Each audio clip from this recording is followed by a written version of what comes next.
Louisiana State University, LSU, is set to expel or unenroll, their word, almost 80 students for not meeting their COVID-19 vaccine requirements. A spokesperson for the school, Ernie Ballard, confirmed that there are a total of 78 students who will be dropped for non-compliance with the school's guidelines. Those students were notified via email. And joining us now to talk more about this is Dr. Ashish Jha. He is the Dean of Brown University's School of Public Health. Dr. Jha, great to have you with us. Hey, thanks for having me back. All right, so as far as the science goes here, the typical college-age person, they're not at a high risk of death or hospitalization from COVID-19. And, you know, LSU isn't alone with these types of standards. Are they taking things too far? Yeah, it's a good question. You know, look, I think universities have a right to try to create a safe space against the virus. It's true that most students are pretty low risk, but students interact with faculty and staff who may be higher risk. And by the way, we have policies on vaccine mandates that we've had forever against measles and mumps, and et cetera. So I think universities are doing something that's very much within their rights. And I wish that we didn't have to come to this and we could find a better way out of this than to have to expel students. Yeah, obviously, university is a different environment than when dealing with like a federal government type situation. We wonder about the long-term effects of this, and you think these kids might comply because losing out on a college education probably more harmful long-term for these folks than getting COVID in the short term, at least from the risk standpoint. Another thing I wanted to talk to you about as well. To your credit, I watch you all the time on our network and others as well. Your bedside manner, I want to give you some compliments on that. And I feel like you're a very effective communicator because of that. And, I thought about your compassion on these topics, and I wanted to get your take on what's going on down on the border. When we see this video, the migrant population under that bridge in Del Rio, Texas, we're hearing about women giving birth there. We've seen video of people bathing themselves in the Rio Grande River. These are not healthy conditions. This is the United States of America. It's not a refugee camp someplace else. I mean, what do you see in terms of a public health risk when you look at this video?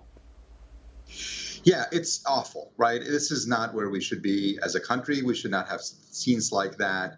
And there are risks that come from COVID and people cramped up together like that, but obviously all sorts of other health risks. As you pointed out, people bathing in the river, giving birth.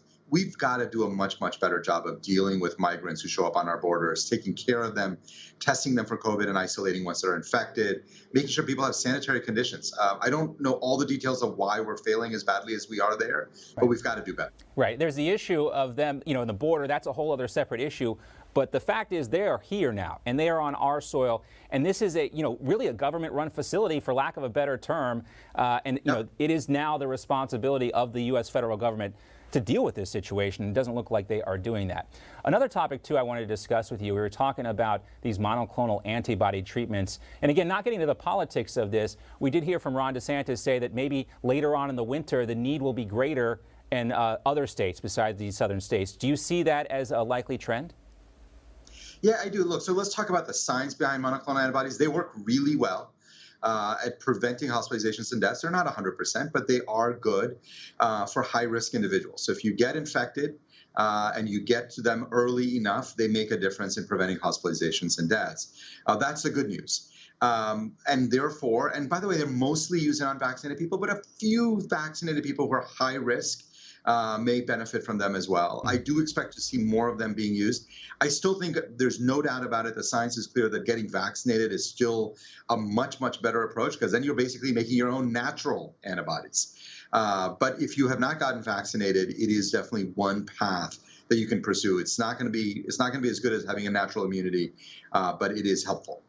Well, the way things are going now, we do see a kind of a downtick, I guess, in cases, and we hope that is a long-term trend. But right now, we need every arrow in the quiver to fight this thing. Monoclonal antibodies, the vaccines are important as well, and other treatments. We try to consider them all. Dr. Jha, great to see you. Thanks so much. Great to have you with us. Thanks for having me back. Take care. Anytime. Hey, I'm Rob Finnerty. Thanks for watching. If you enjoyed this video, please join the conversation in the comments below. Don't forget to subscribe, too.